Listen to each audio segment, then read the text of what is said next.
Do you know how much money? No, it's untold. Listen, I'm going to tell you how much.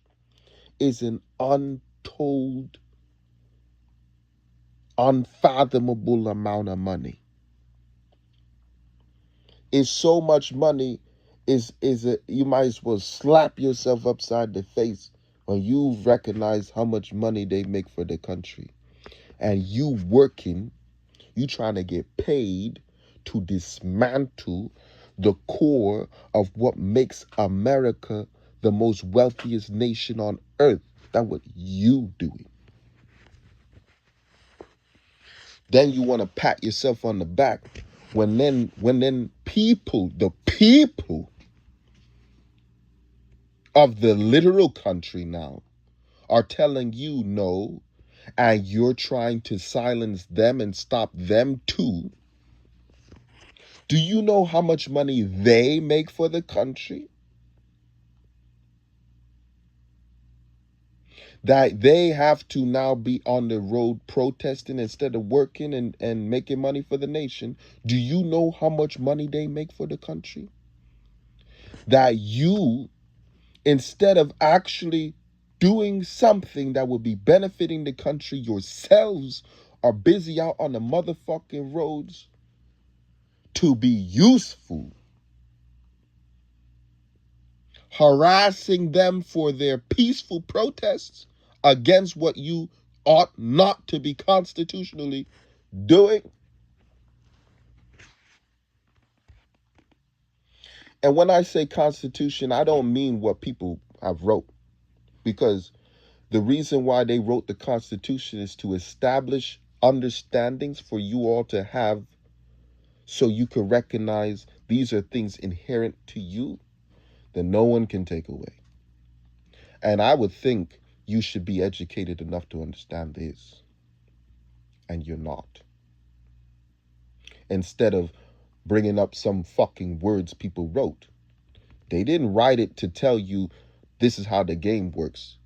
They give instructions on how to do things so you know how it works itself, not for you to have to enshrine them and follow them to the T specifically, but just so that you recognize that's how it works. That's how it works. It's this way. It's this way.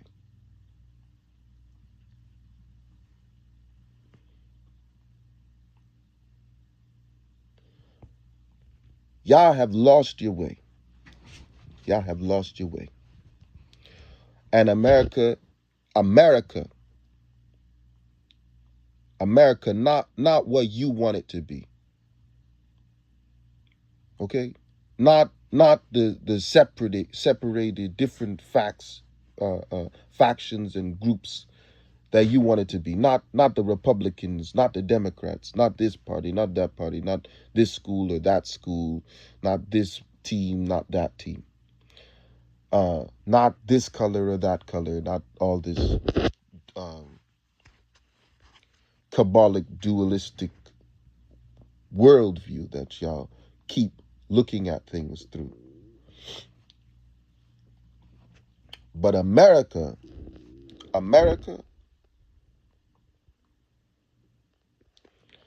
does not like what's going on.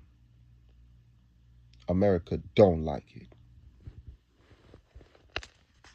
America don't like what it's seeing. All right? It don't like the disrespect being given to its people. America don't like it. It don't like being represented by people who are disrespectful to its people. It don't like it. And it don't care what color they are. It just don't like it, period.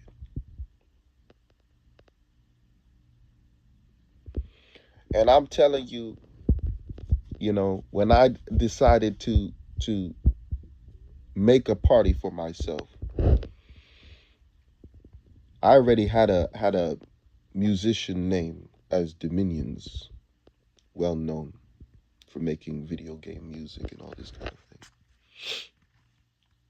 And when I decided I wanted to make a party for myself, and by party, I don't mean any faction, I just mean a group that people can establish themselves under for political purposes.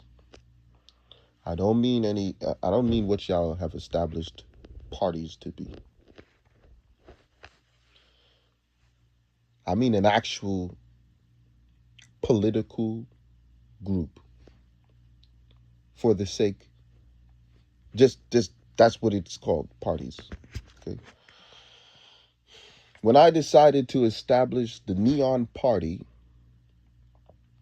I didn't do it with the intent that it would be a divisive party, that it would have party lines that it would have to toe, as opposed to certain other groups. I didn't do it with that intent. I did it with specifically the intent that even a Republican or a Democrat could be well founded and establish and see themselves in the Neon Party if they wanted. That's how I did it. Because I had no qualms with the Republicans or the Democrats. And the way I viewed it was that both parties were essential to the nation. I wasn't against either party until they decided to come against me.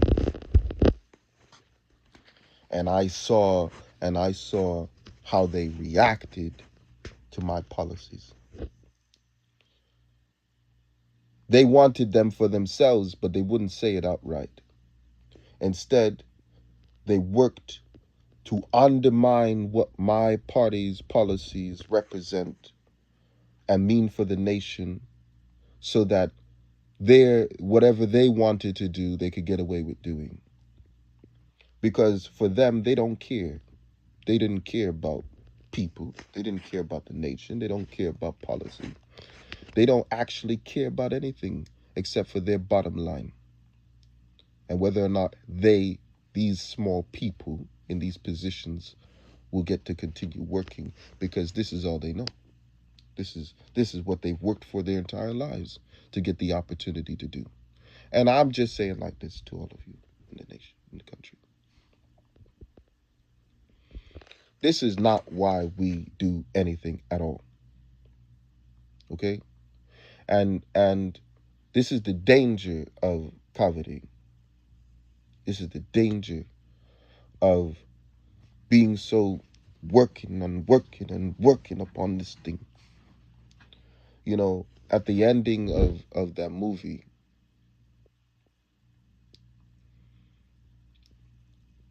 I forgot what the movie's called. Y'all know what movie I'm talking about. The guy with the drums.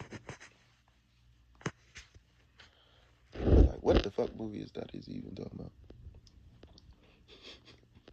I don't remember it. I'm gonna look it up later and find it. um, it's a guy in this movie, and he's practicing and practicing. He's going to college. He's learning the drums, and he's really good at it. He's doing his jazz, but he's just not the right tempo, not the right timing for his very, you know, stringent teacher.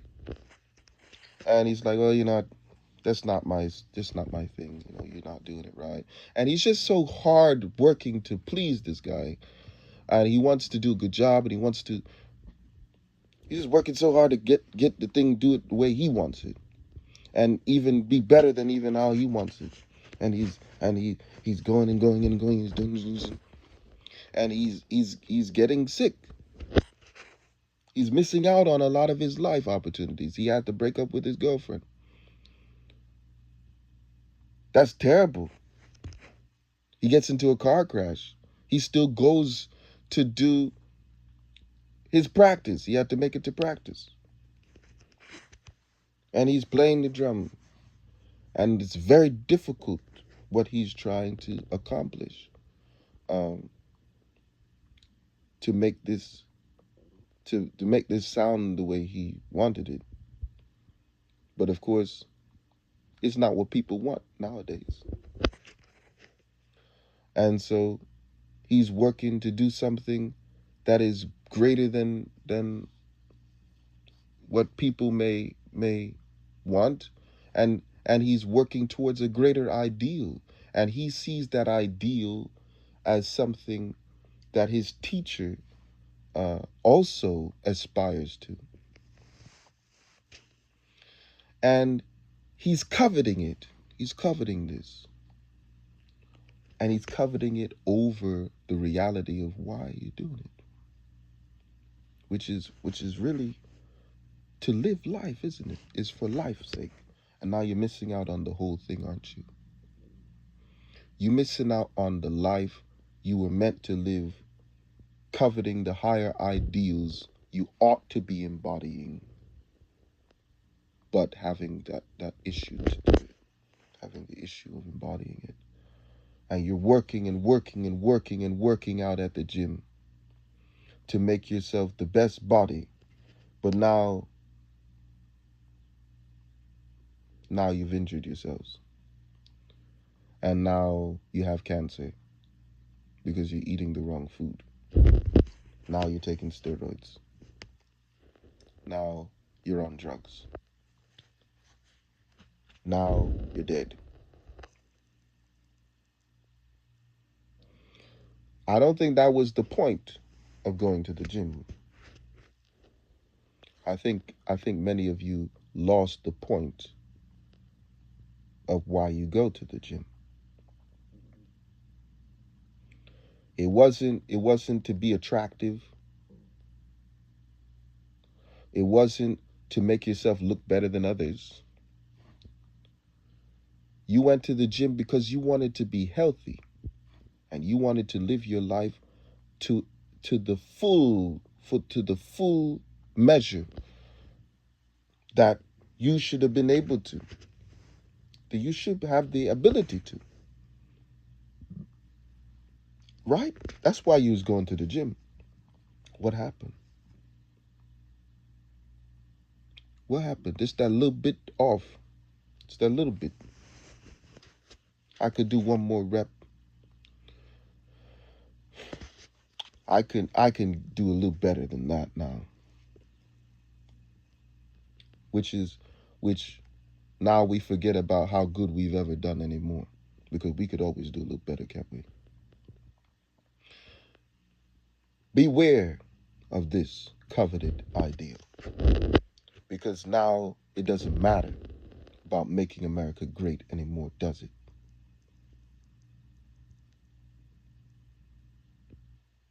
Does it? You see? Now it doesn't matter how great America becomes anymore. We don't care about that. We're going to make America great, and it don't matter how great it is no more. That's no good. That's not a recipe for greatness whatsoever. This is going to end. We have the capacity to deal with our country's issues. We do not have the capacity to deal with our country's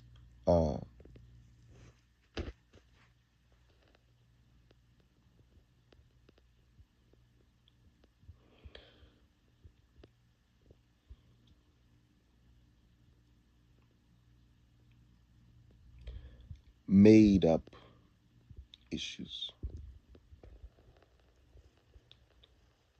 because they're not real. Okay?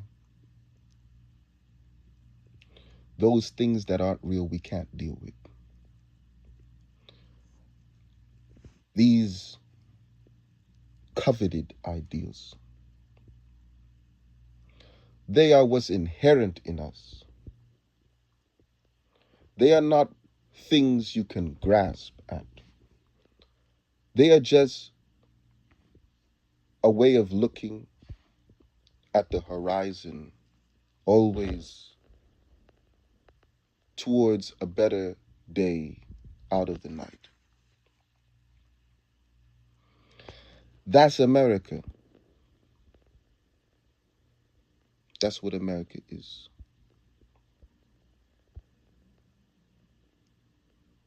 And that's not an issue. That's not the issue.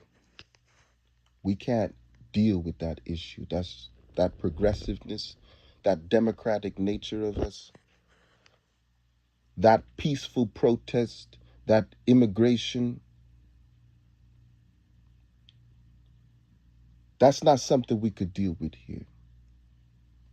That's just what makes us American.